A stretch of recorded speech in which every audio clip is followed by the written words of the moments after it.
Hello, Steven. I I am WizThrift or Colton, whichever you want. And welcome to my little interview show where I talk to creators about their craft and just get to know them That's better, build a community, learn from them because I feel like as dungeon masters, we need to be humble and be willing to learn. all the So, time. yes. Could you give a little introduction of yourself for the Yeah, people? absolutely. My name is Steven, or if you follow me on Instagram, I'm DM Smudge. And basically, I am a dungeon master and a terrain crafter, creator, painter. As you can tell from the large foam core to all the various random. This is real. Like this is what it's like. I am not in a thrift store right now, but he is in his actual place. This is my yeah. I mean, I guess this could be like a thrift store if someone walks in as like little whatever. Yeah. Awesome, awesome, sweet. Well, Here, thanks for having me. thank you for coming on. So I'm gonna do my sponsorship. I am sponsored by the Dungeon Forge. We make cool miniatures like this. Because of the background, I can't really show it super great, but they're super cool, super detailed. You can see his awesome abs on there. Um, yeah, check out the store, and then we also have some awesome T-shirts. Which, yeah, give me a strength check is what they're supposed to say. But anyway, they're really soft, really comfortable, and yeah, go check out the store if you can. Awesome. Okay, Steven, again, thank you for taking the time. I know we're all really busy people, but I really appreciate you sitting down and just being a cool dude. We talked a little bit before, and you're a really nice guy. You have a nice smile. You're cool. You're cool. Thanks, man. I appreciate it. Yeah. No, this is an awesome opportunity to be on here, hang out with you, and yeah, like you said, the community is so important Yeah. to just keep engaging with one another, encouraging one another, staying humble as DMs, Yeah. but also like just sharing the creativity. It's just fun. Yeah. Yeah. And I have plenty of questions to that about your creative process, your terrain, all that stuff. But I really want to know when actually what was your first experiences with role playing games? Okay, so back in high school, my buddy used to play this game called Palladium. I don't know if you've ever heard, have you heard of Mm-hmm. Palladium? Okay, so it was a weird knockoff version of D&D, and they would like he would go and play with his friends or whatever, but then he Yeah. would have me over at his house. It would be just me and him, and we would just like role play games and just roll dice. And like my character sheet was not even anything with Yeah. even a 3.5 Uh-huh. and you know the different editions. Like it was just this random thing that we made up, and so that was like the first time playing D&D and role playing and create. I was this like elf assassin druid, and I could turn into a dragon, which makes no sense mechanically. But it was fun, right? It was so fun, but That's then now I'm like, I would never allow my druid to do that. yeah. Yeah. Unless But they're level 20 and they know shape change. Yeah, Anyway. oh, absolutely. But at that point, it's like, anyway. So You're level 2 dragon. Yeah. yeah, you just roll your nature check, and we'll just see what you find. Nice, nice. That's So yeah, that's that's that's like the awesome. time Yeah, I kind of got, and then years pass, like almost a decade passes before I get back into actually playing. yeah, that's awesome. Why did you love role playing games? Because you didn't start with D&D, but what really drew you to it? Man, I am a theater guy. I'm an improv guy. I am weird. Like I love creativity and music and all these different things, and like there's this expression of being something that you're not in a healthy way, not like in a negative way or something, but just like this really healthy way of like I want to pretend. I think pretending is so fun, and I think as you get older you lose that momentum of creativity and that pretendedness. Yeah. That's a word. And I think that I think there's just a health. There's a true health that comes from that. You know what I mean? Yeah. What do you mean like the health? Like I get what you mean, but like could you describe it for me or like why you think it's a healthy thing? Yeah, I think because the current state of just our world, not even necessarily the past couple of years, but just like maybe the past, 100 years or so, it just like it feels like like we've become so like in here and Mhm. so like mentally just struggling in so many different ways and emotionally and for so many different reasons. And I feel like there's when it comes to being creative or being silly or Mhm. being expressive in dance or art or whatever, it kind of allows you to leave the stresses and the anxiousnesses and the hurts and the worries and Yeah. of the world and allows you to just kind of be present. Mhm. And I think that's what's missing a lot in our world is just being present.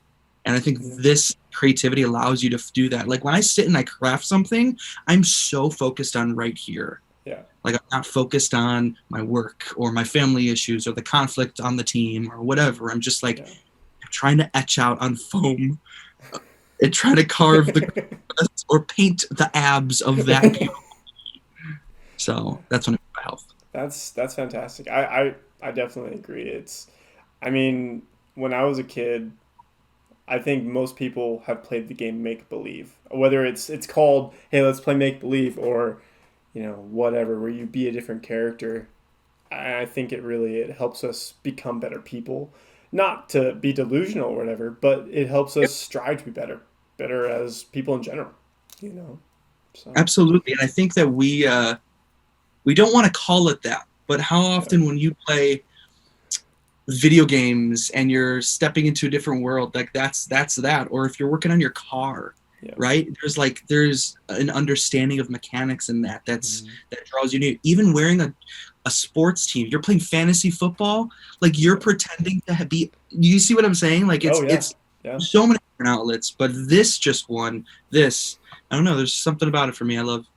No, that's really fantastic. My wife, she actually complained. She's like, I just want to watch TV to just escape reality, and so I think that's no, that's definitely true when it comes to why we love role playing games.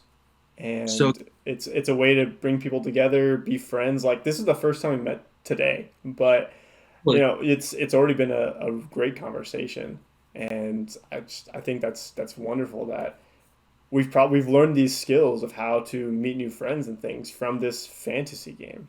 oh, so true. It helps you to be, ironically, it helps you to be you. Yeah, Even though you're pretending to be something, so sort of, yeah. it's like being comfortable then in your own skin. Hmm. Um, Have you ever made a character or an NPC that is like an extension of you, something like you're working on or something?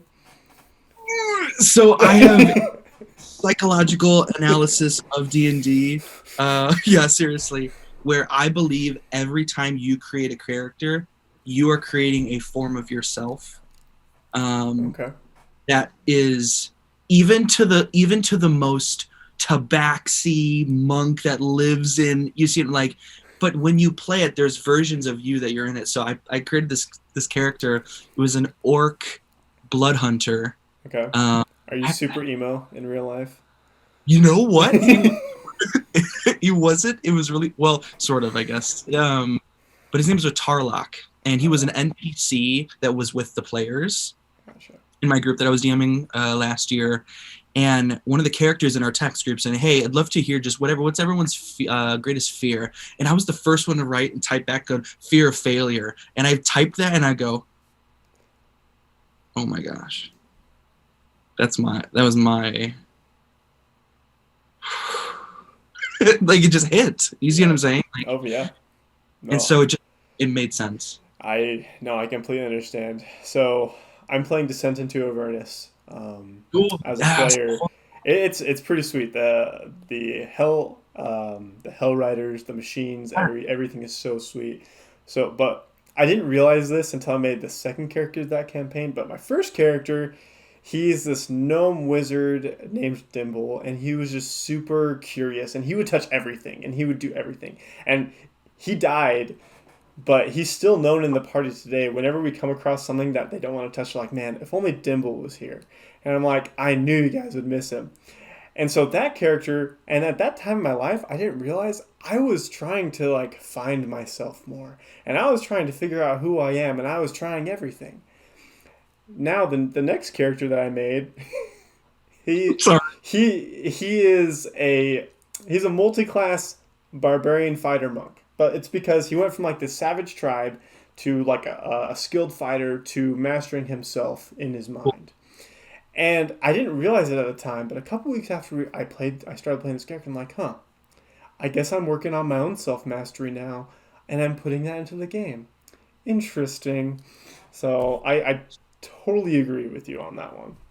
So when you came to that realization, though, what was your emotion that came from that, though? Fear, because it was a subconscious thing, I think, that I didn't think about. But yeah, he wasn't a very good wizard, but he loved to touch stuff, and like he put his pinky in the river Styx and tasted it. Don't do that. I won't say any spoilers for what happens if you do that for anybody who's gonna play the game, but just don't put anything in the river Styx, and you'll be okay. So That's great. yeah, I feel like context in this matters. yeah, yeah. Yeah, you can figure out for yourself why you don't want to touch the river Styx. But anyway, yeah, it's yeah. So sorry, I took it away from you, but I totally understand what It's great. yeah. I just feel, I think that's important. I mean, that's, again, when it comes to D&D, it is such a shared experience. So it should be a little bit of this, but Okay, okay, which I understand what you mean. yeah, yeah. That's yeah. No, I think it's that group improv that you can't get anywhere else. And even if you are on a stage or doing something, it's a different person's character that they wrote. This is a character that you write, whether you're just somebody who is playing to do combat and you min max your character, which is fun. I do that sometimes. Whether you are just all about the exploration or the role play, which is my favorite part. I think that every part of the game has an important factor that people need to learn, and it's part of self mastery and learning about life in general is being open to so many different things and working with people. That's so So good. Look at you. thanks. I want to get all of that on one shirt. Can you make tell the sponsor to Well, make all that? we this is recording, so I mean we can literally get all those words. So It's so great. I yeah, love it. yeah. So why do you personally play D&D? We've talked about Oh, why we like it, but why do you personally play it? And dungeon masters are players. Let's 100%. get that out of the way for anybody that says the otherwise. They are players. They are part of the fun. They're at the table. Why do you play D&D? Why do I What's play? what's the personal psychological reason? I know I'm literally diving into like the round table of all the different forms of me sitting there, Yeah. and I'm asking them why do we do this?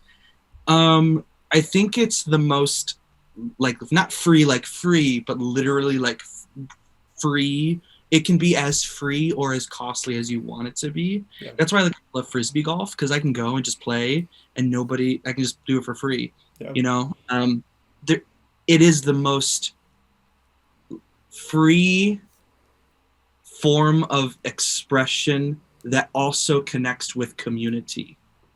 So I can literally sit. I mean, no offense, Dungeons and Dragons Fifth Edition. Like, I can Google the player's handbook and like I can like look up all the rules. What? No, I Oh, didn't. oh Like, no. I can do that now in this world, Yeah. and so I don't even need to buy anything to even do anything. Yeah. But really could create weekly 2 to 4 hour hang quality times with people and make the most memories, like best memories ever.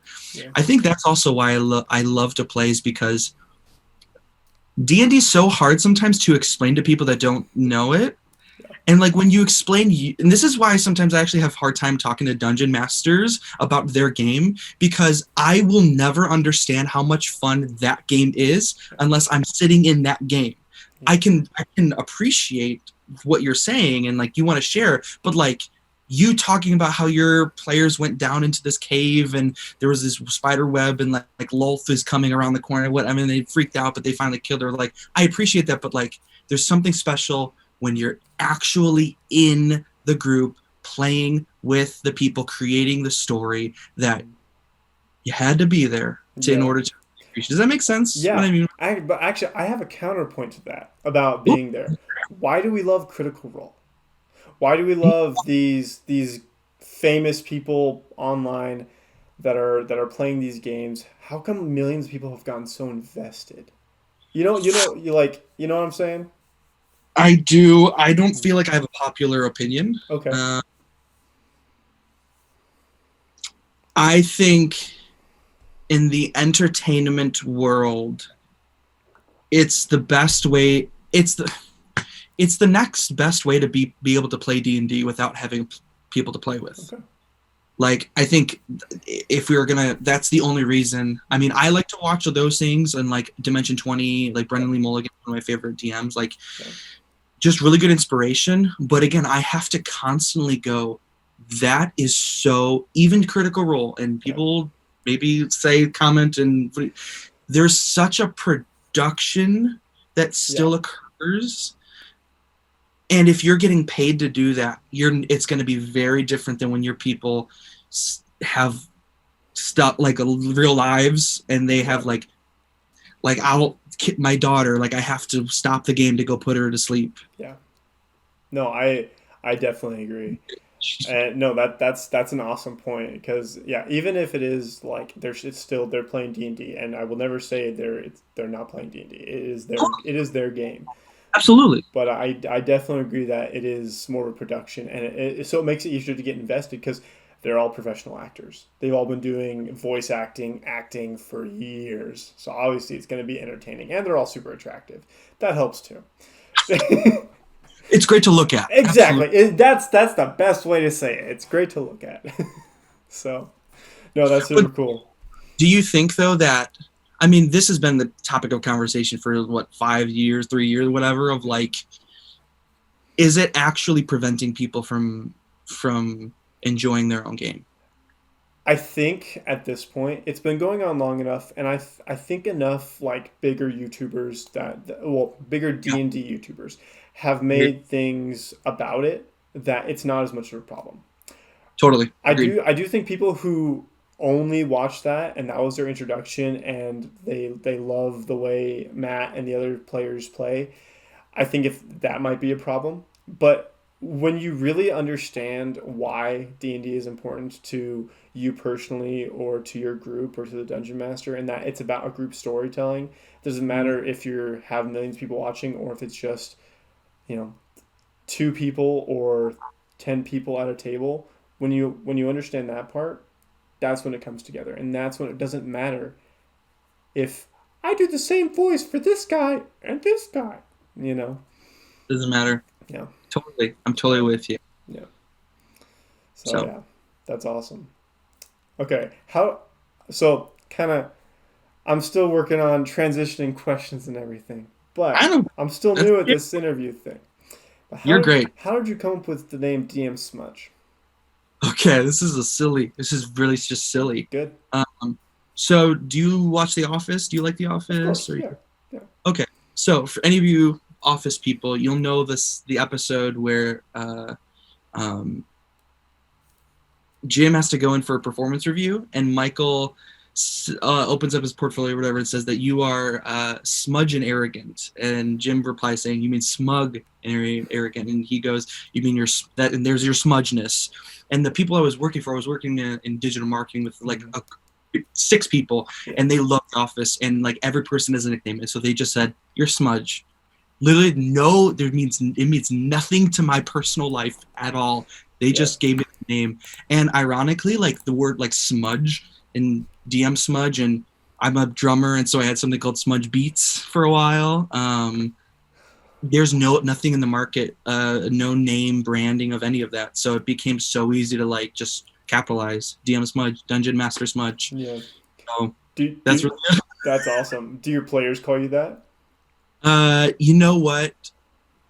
Nobody in this game calls me that. I have friends that just call me Smudge. That's my Gotcha. nickname to them. But That's this awesome. group is DM or Steven or the guy I don't like right now because I rolled bad on the saving throw that he told me to roll. Yeah, it's all your fault. You control the dice. I caused that. Exactly. That's funny though. And do you like the name? Is it something that you embrace? Yeah, I love it. I think it's fun. I think again, I really like creative marketing. Okay. Um, Yeah. That's and so like, actually sorry, I interrupted you. good, good. That's actually my major is marketing. Awesome. So you know exactly, like, Mhm. it's just like Smudge. It's Yeah. so simple. It catches your ear. DM Smudge. It's simple. I feel like I could create a lot with it, even though I don't have enough time to do that. But I feel like it could become something so simple and so easy and memorable. So Yeah. That's that's it. awesome. What about you? Why? What's up with WizThrift? Oh man. Okay, well, I don't know how I came up with it exactly, but it was like I told you before. It was last year. I was like, man, I'm just gonna dive into D&D content on YouTube, and I'm just gonna do it. And so I started I made my Instagram page, and then I made the YouTube thing, and I was like, wait, why is it WizThrift? And I just a wizard thrift store, and I just thought it sounded cool, and because I was looking for something like, okay, what's I don't want to focus on just like one type of content of just talking about monsters or talking about this or that. I wanted to be like, how could I encompass everything about D&D or role playing Totally. games? And I was like, hey, thrift stores are cool. I love thrift stores. And then I was like, I like wizards. And then it just kind of came to be. I love it. It's so Thank you. simple. Like you said, it flows together. Yeah. Guarantee nobody has it. Oh yeah, no, I've looked it up. I Google myself all the time. No one. Just me. Nothing. So, see, Yeah. I love it. Yeah. Thank you. Thank you for asking. You're actually like the first person to ask. No, I think it's interesting. I think that it's telling about the person, right? I think even though it may mean nothing, it's just what you like. Smudge. Smudge, dude, Smudge. I don't know, dude. Friggin' Yeah. Smudge. Oh, I gotta ask. Smudge Beats. What's Smudge Beats? Smudge Beats was my Instagram account until I shifted, and my YouTube channel and all the other stuff. And Okay. so, real quick, so my drum set is right here. Oh, dude. So Nice. I call this my D&D room. My Nice. drum Nice. room. Um, and of course, again, it's just like, and so here, I'll really quick. Sorry, I won't. But this is like my You're other good. crafting area with Nice. like TV and then just all my stuff and then my drums. That's cool. So So it yeah, yeah. that's like your creative space. That's where you go to just do stuff, be alone, kind of thing. Yeah, make a lot of noise and make a lot of stuff. Hey, I can't play any instruments, but I like to yell. So I totally understand. Beautiful, love it. Yell as much as you want. Thank you. Ah! Now I gotta practice for when my players kill the monsters and they Dude, give their final death scream. love it. Nice. When did you, speaking of terrain and just your creative space, when did you start making terrain? So I actually started making terrain the first week that I said I was going to be a DM, which Oh, was almost 3 years ago now. yeah. I it first started off as like drawing on paper Oh, and never just tip so that, yeah. and then eventually just evolved with like, man, I wish I could have physical things. And then finding, typical like Jeremy from Black Magic Craft and all these other main YouTube creators Yeah. that I'm like, oh my gosh, I could just do this. Yeah. And eventually just sort of kind of evolved. But I would say up until 9 months ago, I found my niche. Like I found my focus, my way I texture, the way I like to paint, the way the colors, the tone, and what I focus on and what I don't want to build at all, and I just would be willing to buy. Yeah. um, and so yeah, probably about 9 months ago is where I'm like, the light bulb clicked, Mhm. turned on. So That's awesome. And so that's just, I mean, I've seen your stuff and the way that you're able to paint your things and sculpt them, it's, I mean, obviously they're dungeons and so they're kind of ugly, but it's beautiful. The way that you make them is extremely well done. And how much time do you spend like a week on your terrain and your art and drawing the stuff, preparing it, all that? it's a good question. It just depends per project. Okay. I realize I don't like big projects. I built this huge ship I was that gonna took me ask. 2 months. Wow. I will never do that again. Okay. But ironically, it took me a really, really long time because I'm colorblind. Oh, So I have to my wife has helped assort colors. nice. and a lot of my stuff is it like pops, color pops a lot, Uh-huh. because I want to see it look a certain way, Yeah. and it might not be as realistic. It's just it's more aesthetically pleasing to my Mm-hmm. personal eyes. So if I don't like it, then I don't. You see what I'm saying? Like I Mm-hmm. want it to look a certain way. So like Oh yeah. even though like this is so simple and I just Mm-hmm. made and so like these like again this was like a prototype I made and like Yeah. but like I wanted them to look like these like weird rocky Yeah. and I wanted them to look really alienish and so Yeah. I literally put like blues and yellows and greens together. But like when is that maybe some sort of underdark thing, but I just like it. Yeah. And hey, it's your world. You can do whatever you want. You know. So okay, I actually just stepping away from D&D. Is color blindness, is that a disability? Is that considered a disability? If I'm being totally honest, it's a deficiency, I believe, Okay, not a disability. gotcha. So typically, you're color deficient. Mm, I think color blindness is like think of it as the spectrum. okay, That's like the last spectrum, gotcha. or the end of the spectrum. There's different types. I believe there's four main types of color deficiencies, Mm, and so like I think nowadays you can fly a plane, but you couldn't fly a plane before if you okay, were colorblind. There was some, so that I think that's why you could say maybe disability, but it's more of just like deficient. gotcha. Does Yeah. how does that affect you in your everyday life? At this point, it's just making sure I wear correct clothing that matches. Truth be told, bro, like I have one pair of shoes. They're white. Are you? I don't know why that's so funny to me, but I was expecting. Okay, it's because I was expecting like this traumatic childhood experience or something horrible happened. You didn't see the red light, and so you walked out in the middle of the street. I don't know, but just No, when I was 6, I colored my trees, the tops of the trees brown and the bark green, and my teacher went, "Something's off here." And I'm like, "What are you talking about? This is what it looks like, idiot." And then she struck me, and then that was it. I'm not even lying, dude. Like no, that. And so my mom had to Sharpie because at that point, colored pencils didn't have like the colors on them. yeah, She'd have to write the color on them, and I'd have to just memorize what the color of things were, versus me to be able to know visually what they were. yeah. I don't. I'm sorry. I'm not laughing at you. I'm just laughing at the situation. You can laugh at me. I just Bro. I think it's so funny. Oh man. Okay, cool. Well, I love that you're like you're using that in your creations. How you're taking this thing that is a deficiency or some might consider disability and using it to make something that you like. I think that's fantastic because I think too many dungeon masters players get too focused and myself included on I got to make this look cool for everybody else. But I think if you like it, you're passionate about it, your players will enjoy it too. Don't. But I think I think my progression over the past 3 years of being a dungeon master Mm-hmm. specifically has been less and less about how to make my players have fun Mm-hmm. first, and starting to how do I have fun first. Yeah.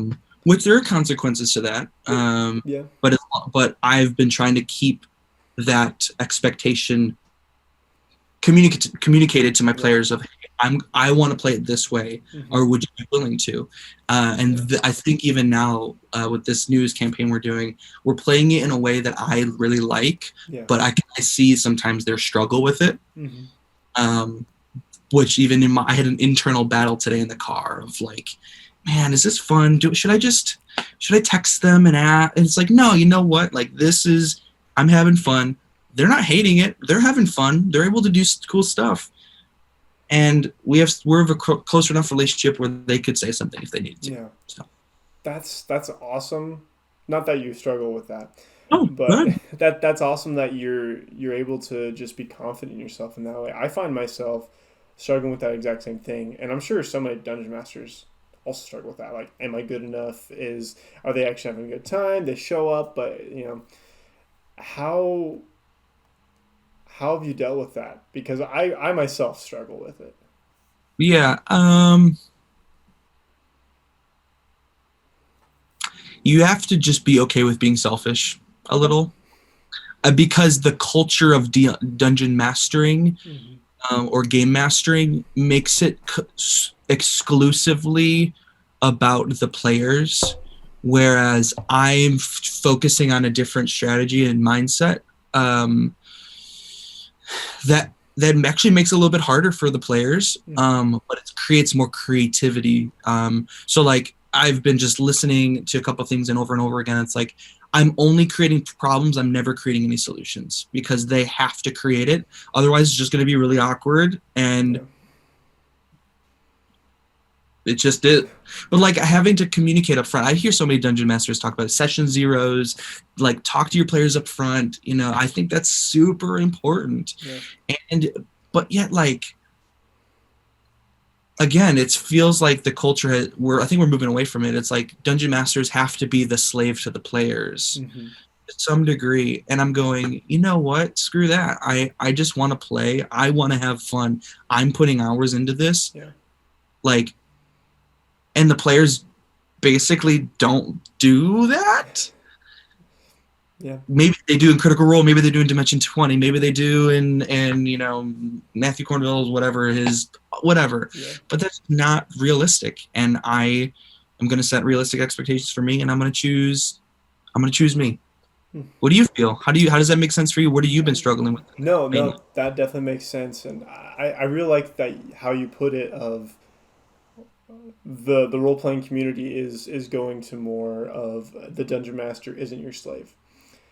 And I really like that because like I mentioned earlier, dungeon masters are players too. It's Mm-hmm. it's a combined game, and I think I struggle with that because I think in one of my current campaigns I am their first dungeon master. This is for some of them this is the first time they've ever played. Mm-hmm. I mean we've been playing almost a year now, but it's I want to make sure they're having a good time, and I just want everybody to have fun. I want everybody to feel the same love that I have for this game, and I guess I'm just not always 100% confident in myself and my skills, and like, oh, I didn't prepare as much, that session just wasn't as good, but they seem like they still had fun, but you sucked, and it's just I think it's just self-doubt and my own self-esteem I need to work on. So Yeah, man. I even right now I'm feeling for you, yeah. and I feel the like the disappointment that comes at times, Yeah. and it's funny because my tagline for this campaign right now is that right and wrong matter little when survival matters most. That And I've that been gave me taking that chills. into, yeah, I'm taking that into my DMing of like, Hmm. and I sat there with my players and we're eating sushi and like cake Dude, with Doritos. I love sushi. So good. I love So, sushi. so good. What's your favorite pause favorite sushi? Roll? Do you actually eat like Oh, dude, no. I lived in Taiwan for 2 years, and so I've tried every sort of Asian food authentically. They didn't have a lot of sushi there, but they had everything like Thai food, Vietnamese, Chinese, Taiwanese, stinky tofu, which isn't as bad as it sounds. But no, I love Asian food. I love Oriental food. So I would say I love it all. I'm like, There's nothing that I don't enjoy. I don't like how so many American places put avocado because I don't mm, like the texture of avocado.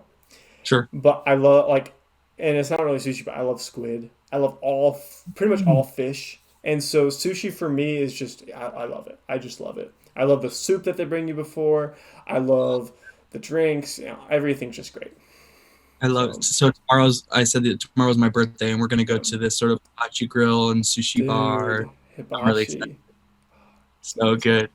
Okay, time back in. Okay. So I say that because while we were eating, I was telling the group, I'm like, because my wife, who's now starting to play, Yeah. which is so great, she Yes. was like, guys, I'm not good. Like, I don't feel like, this is like whatever. And and the players were asking me questions like, DM, like, you tell us because you're the DM, tell us. And I'm like, guys, I'm not it's not a morale thing. It's not about good or bad. It's about fun or not. And I want to have fun. Do you want to have fun? Then, and this is where the mindset changes. What I'm trying to say is like letting the players get to dictate their own fun. Let them get to have agency, not only in like game, but also as humans playing a game. Yeah. Like you get to control if you have fun or not me. Yeah. I mean, that puts you're giving me a lot of power over you. Do you really want to be so? And I don't want to do that. I don't want to give my power to you. I don't want you. Yeah, I don't want that. I want to get to dictate my own fun. Yeah. You the same. That's beautiful right there. Dang, we're having such a deep conversation about fantasy role playing games. Yeah. Nice. See, but this is D20. I got like 4 right here. The roll 20s. Yeah. I only roll with advantage. Just kidding. No, that's really I'm like, this is the 5th interview I've done, and a lot of times I want to say something articulate and sound amazing, but a lot of times I'm just like, that's so cool. That's great. just a good thought. Yeah. And I'm starting to realize like that's all that I need to do. And Absolutely. I really love that you have this deep emotion and this deep belief about the game. I have spoken to 2 dungeon masters who have 30 plus years of experience. And I've spoken to people like you and me who have had 3 to 5 or Well, you've had a lot. I've played for 10 years, but I've only really been like a serious dungeon master for like 3 or 4. So Cool. It's great. Yeah, but I mean, and it's something that I've noticed between 3 years or 30 plus years is that it's all very similar, but our experiences are different enough that we all have something special to bring to the table. Mm-hmm. And I just really love that. You know, I feel validated that I have these strong emotions about the game because these other people that I just meet like that day, you know, maybe we've talked a little bit online, have the same emotions. And yeah, I just think it's a beautiful thing that we're able to come together in this way. And I kind of what we said earlier, it's an escape, you know, and it's something that I really feel why I feel like everybody should play is because it is your own escape from the world. You're the writer, you're the director. What's so phenomenal about this game too is that like the past year and a half, because of COVID and other different things, is that it's becoming one of the main family-based games in North America. And then also I know homeschool parents that are using D&D as a means of teaching math. It's crazy, like different programs that I'm seeing and like articles of like try D&D family, like there's such a weird stigma for this game that it's just like how about this? How about you get over yourself? No, I've gotten every single person of my family except my dad to play. That's awesome. And that's just because my dad has no attention span whatsoever. He can't watch a movie, let alone sit around for 3 hours and roll dice. Anyway, I think that is fantastic. So what drove you to, you know, you had that experience where you're an assassin druid turned into a dragon, whatever. How did that turn you into a dungeon master? What got you started on this journey of being a world builder, a dungeon master, a creator?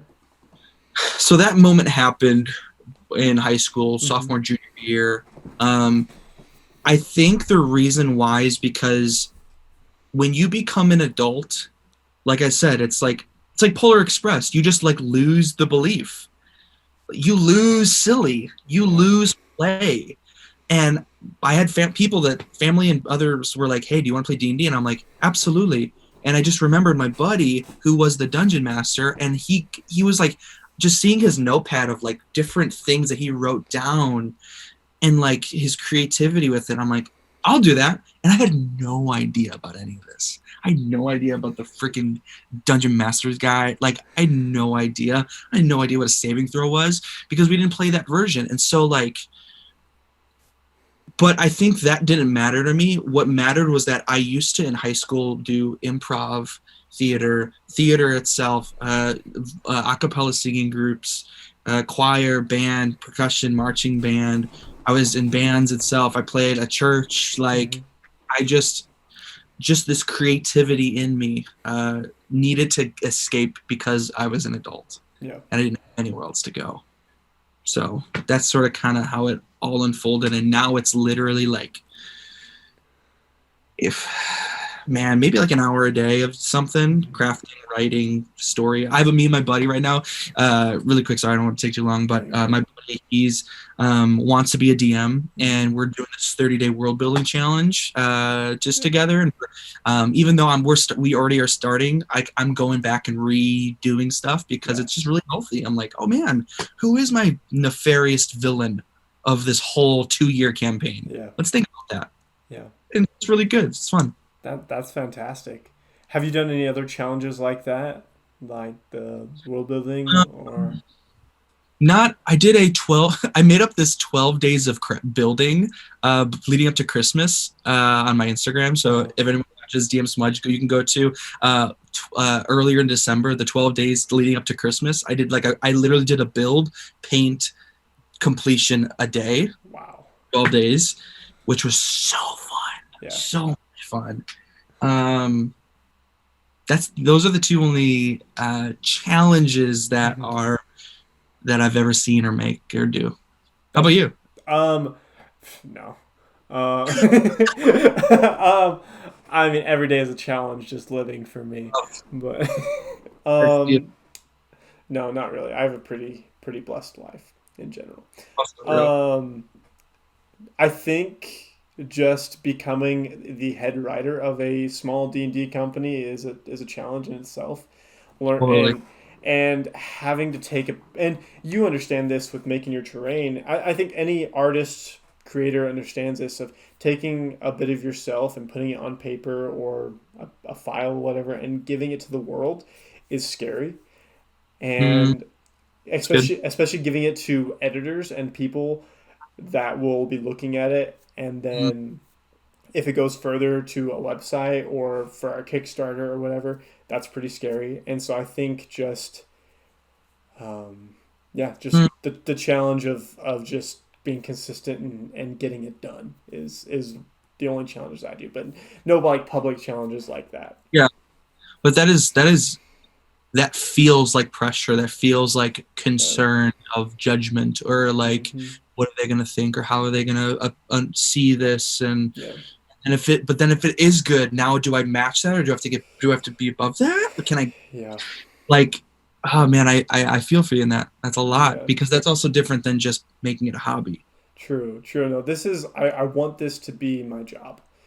That's awesome. One day, it'll probably be a while, but I want to, and not just be a dungeon master, but be a writer, be a creator, making videos, doing interviews like this with people, so I can devote more time to it because I just love it, and it's hard to articulate, but I just love it. It's a wonderful experience. I love it. I'm with you. Yeah. I think I'm on the path of that, and very early in thoughts. Gotcha. But I'm excited to where that's going to lead for me too. Yeah. I think right now in the world right now, like you're saying before, D&D it's in its renaissance. It is booming, and the community is so supportive. And I think that right now, if you want to get into it because this is the time. Do you have a Patreon, or are you going to make a Patreon, or what's kind of your plan for that? I've thought about it. I've also had so many people like, you should make an Etsy store, start building stuff. But then it's like, for me, I go, then I don't get to keep what I make for my players and myself. Yeah. And plus I haven't been sold on my own product that I'd want to sell it. Not that I don't think it would be good enough per se, but I just, again, the Etsy market is so saturated, in my opinion. Plus you can get beautiful resin or PLA printed stuff that it's like, I don't really, and again, Kickstarter's like yours, like that's amazing. I don't even want to get, I think the avenue that if I did get into would be I have something that a Okay. buddy I'm working on um, You where don't, it and you don't have to share it if you don't want to.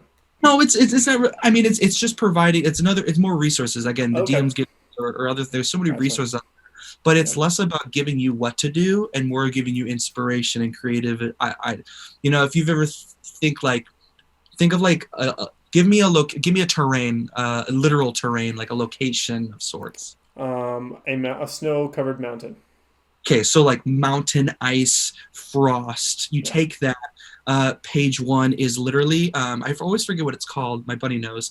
Where you just take 100 words and you scatter them all over the page, Uh, in different sizes of different things that are like that you could find in that place. mhm. So it's a little bit of just a little bit of fun of like eyes jumps out at yeah, I don't know, mammoth, Yeah. or frozen lake. I don't Yeah. know. Just but then it gets deeper with different things that's both to the players and Mhm. to anyway, long I don't know. I'm creating but I really this is sort of a little random too. I really like the idea of woodworking and Nice. I built The something little shelves. I yeah, saw those. I built that and I know there's wormwood. I know that Yeah. there's so many other again, Dude, I just don't know what I just don't know what I want. So wormwood is so expensive. So if you can make quality stuff at a cheaper price, like I'll be there. absolutely, but 100%. it has to be. But again, I find so many people already on Etsy and different things doing that. So Yeah. I don't know. Maybe I'll ask you for help later if you could walk me through just some. I don't know. Help me out. Oh hey, I am not the businessman. I am the writer, content creator guy at the Dungeon Forge. So, but I have people I could hook you up with. So, Awesome. I, Thanks. my people will call your people. Yeah, which is me. Yeah, yeah, yeah. Well, going off of your training and everything, can you show me some of your tools and the materials that you use to make your stuff? Yeah. It's not fancy at all. That's okay. Oh, we'll do this really quick. I'll just move Okay, you to the side here, and you can kind of get a good look. sweet. Um, the best thing that I own. Sorry, there's my child who's sleeping. Sorry about that. Obviously, best. Glue guns Um, are the backbone of every creative process of creating something. 100%. My Proxon machine is king to what I have. What is that? What's a Proxon machine? Proxon machine is my hot wire cutter. Oh, Uh, okay. Provides me the best way to be able to cut foam. Right now, Nice. on uh, I'm working, of course, a large project of these sort of tiles Yeah. that are different shapes, different things, but like making them without walls Oh, okay. um, to make it so it's more a little bit more functional with moving Yeah. stuff. But then I have a whole thing of people who really paint would hate to see that because they're just a jumbled mess. Yeah. Yeah. Again, just typical. Like, I'm so basic, like typical knives and sharpies and edge blades Yeah. and then a whole bunch of Mod Podged, literal Mod Podge. Yeah. But then and then I just take that and then I'm able to make all of these things that are here. Like, what's a good thing? I found that like I made these sort of monolith. That's so cool. I love the yellow like Yeah, detailing. That's beautiful. but that's what I meant about the way that I see Yeah. things. I Yeah. wanted to pop, and so if you're in person, it doesn't look too amazing, but it's some sort of monolith, and it goes. Yeah. There's just a simple weight at the bottom. Well, like immediately when I was thought of the green and the blue from that thing from that little those stones earlier, and then the yellow, I immediately think, oh, where is this coming from? Is it glowing with arcane energy? Is it from an ancient race, or is it a new thing that they've created? Like, so no, don't like shine, dude. That's so cool. Yeah, and then really quick, I'll just grab the ship just so we can see. I was gonna ask about the ship, so I'm glad you brought it up. Wow. Okay. Wow. I've seen the pictures, but seeing you hold it like that, that's crazy. You said Yeah, took you 2 months. took me 2.5 months because I like behind me. I can't show you everything. Behind me Yeah, are like yeah. levels to it Uh-huh. that are underground. Everything's magnetic, so like these come off if Oh, I dude. so like it comes off or they stick on. Yeah. These levels here literally come off, so you can like play in the interior, Oh my same gosh. front, but like you can see, I put little anchors there, so it Dude, looks like anchor harpoon guns. that wow. So yeah, little crow's nests. Jeez. My That's a players crashed. that's so amazing. Thank you, brother. No, So like seriously, I think you're selling yourself short. Like that is so fantastic. The magnets, like all the details in that are just it's just so fantastic. thank you. No, I do appreciate that. I did spend a lot of time. I am very satisfied with it. Yeah. Um, but then when it's done, we move on to something else. Yep, and that's why I just use like Dungeon Draft to make maps and other tools online to make maps because Absolutely. I don't have the time to do what you do. Yeah. I have to live by what the 1% rule. The 1% rule is 1% growth every day. Yeah, Over it takes long term time, great successes. So, yeah, but I don't know. It's just the way I like to do it and I want to do it. yeah, And so but again, I bought mats by, it's a company, Mats by Mars. yeah. Like I've got a dozen mats that I could put down, but like I have steel that goes under it. So then everything's magnetic so that it just sits on That's because my cool. hair knock over everything Yeah. all the time. And I'm like, now we have no idea how far away or how short something is. Guys, I just need a minute. Have your that's little that's diva the way breakdown. that's the way I like to play D&D. I like the more lately, the Yeah, more strategy based, strong mechanics. You have this much restriction, but where's your creativity yeah, could over whatever. yeah, Um, so it's up to you. But this past Sunday, my players didn't really they were a little too unhappy about the restriction that they were in the moment. yeah. I've been there. Okay, that's another question, kind of just on the similar style of the question from earlier. When your players are going through a really tough situation that usually they put themselves in. Sometimes you set it up in that way for a story Yeah. beat or whatever, but they're getting frustrated. How do you get past that? Literally, like how do they move forward in situations like that, or how do I get over the fact that I have to let them sit and deal with it? Let's can you answer both? Sure. The first one is how do I literally help? Um, that's just where my improv kicks in. Again, I don't create solutions. I only create problems of Yeah, lately, just for the sake of seeing what they have to figure something out. Because I, as the dungeon master, don't have anything figured out. yeah, One of my players, they didn't know what to do, and so I gave them an idea.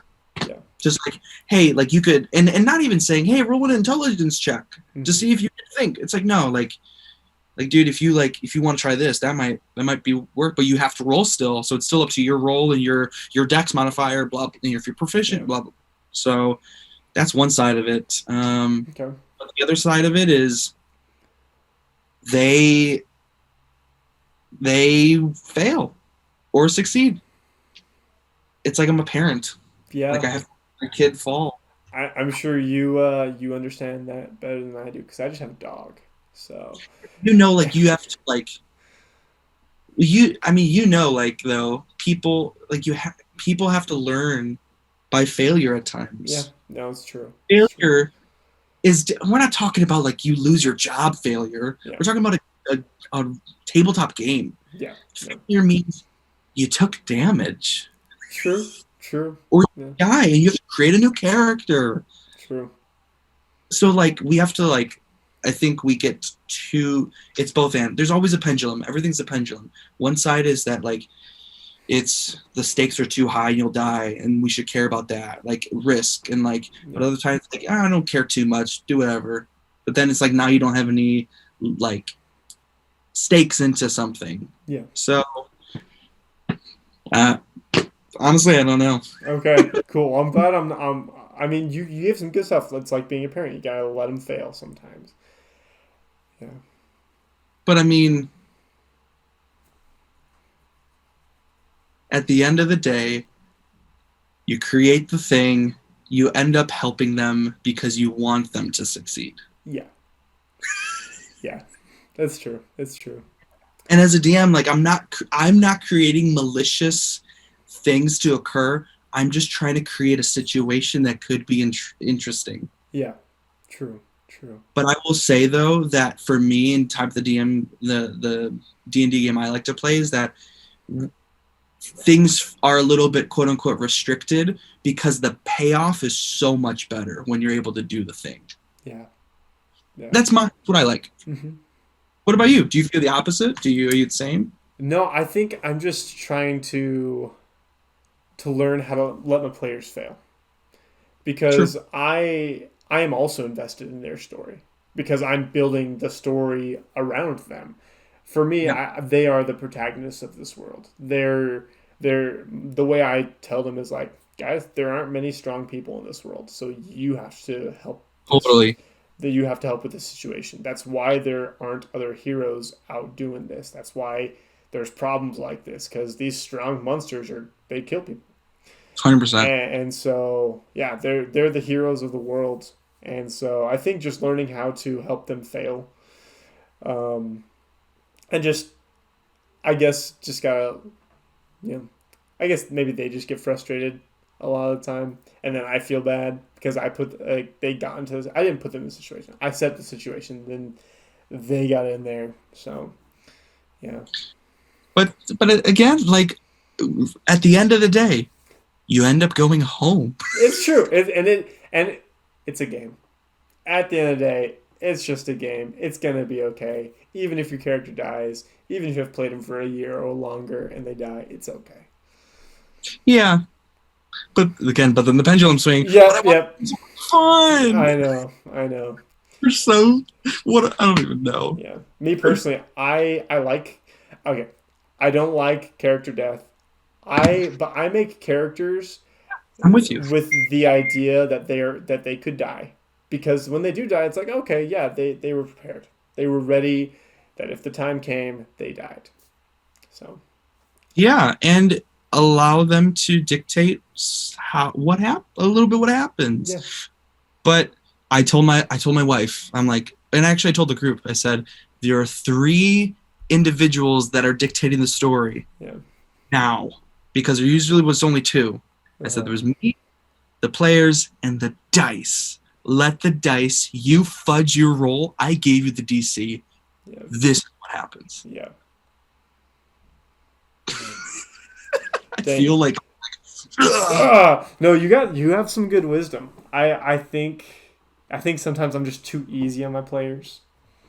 Like I kind of give them stuff, but and I all time, all in due time. it's yeah, yeah. No, I'm learning a lot. I've definitely learned a lot from each conversation I've had. Totally, Yeah, totally. And we're always gonna keep learning. yeah. Well, So I have a couple more questions before we head out here. sounds good. So the questions I prepared were specifically about your terrain, but I love that we've been talking about just the deep and just awesome stuff about the game. But one of my questions about your terrain is how could a beginner like me Sure. begin making stuff like you? It's a great question. I'm a person that likes to study, Hmm. so um, and the route that I took was I looked at everybody who was already doing it to Hmm. figure out what they were doing, Hmm. and then following just getting the essential things, which Okay. actually is very cheap, like just the essential things: hot glue gun, right? Some XPF foam, or if you're in a different country, it's going to Hmm. be different in where you get Yeah. it. But just like XPF foam or Okay. board from the dollar store. If your dollar store, if you're near a dollar store or a Dollar General or something, Yeah. that's your best friend. No, trust me, I love the dollar store. It is before I got married, that's where I shopped for groceries. Because guess what? They got everything. And yeah, they got everything. Everything's $1. It's a freaking $1. And so like you can make all this stuff with even scissors. You can watch Bard's Craft. He's got a knife. He uses a knife to cut everything. Like you and once you start doing that and you're allowing yourself to be creative, you'll start to kind of find your niche, find what you like. But I would really encourage anybody, go on YouTube, type in D&D terrain and start watching them, because everything will come so easily from there. I mean, get a space, get a table to work on. But that's really the core essential. Get some crafts paint from the Hobby Lobby or your dollar store or whatever. Mod Podge, I would say everyone should get Mod Podge. Get black paint. It's actually the easiest. Don't worry about your phone, like spray paint. Like everyone's talking about doing spray paint now. It's like, I'm not gonna worry about it. Yeah. I'm just gonna. Well, then it's toxic fumes, and it's like, you gotta open a window. You have to go outside. I don't want to go outside. That's so funny. That's so true. But there's so many tutorials out there. It's like, just go watch, go subscribe to people. They're already doing it. There's so many videos out there. You can learn anything these days on YouTube. Yep. So. I learned how to fix my dishwasher. Nice. That's awesome. That's a good skill. I don't know how. Do you put your terrain in the dishwashers? Is that how it? No, but all I had to do to fix it was turn off the breaker and turn it back on, and it worked. Did you try turning it off and turning it on again? That's my life. Yeah. Maybe I shouldn't ask your opinion on things. That's my life. So, yeah, that doesn't really. That's probably not as hopeful as you might have wanted. No, that's. I mean, okay, it's the basic stuff that is what's going to help us, honestly. Cool. Yeah. Okay, my last question that I prepared. This one I try and ask everybody in interview, because it's depending on how a person answers this and how much they thought about it in their life, depends on how the type of person that I see them as. What is your favorite color? And it's a little different for you because you are colorblind. Which, as I was preparing for this question, I was like, I'm still going to ask it, but it's going to be a little different this time. I just pictured like if this was like a meme video and it goes to like gray screen and it's the whole video. I think it was Katy Perry. It's like when they ask you how you're fine and you say you're fine, but you're not really fine, and you're. It's just how. My favorite color is like a sunburst orange or like a scarlet. It's like this reddish orange. I really like that because guess what? I can see it really well. Coming from anybody else, I'd be like, that's a good answer. That's kind of lame. But coming from you, that's actually a very meaningful answer. Yes. Of lately, yeah, it's just that. That's my favorite. No, that's beautiful. What's your favorite color? Purple. And I'm wearing a purple hat. But I love purple because it symbolizes royalty. And it's the mixture of red and blue, which are two of the best colors in my opinion. Oh. And yeah, it was also one of my older brother's favorite colors.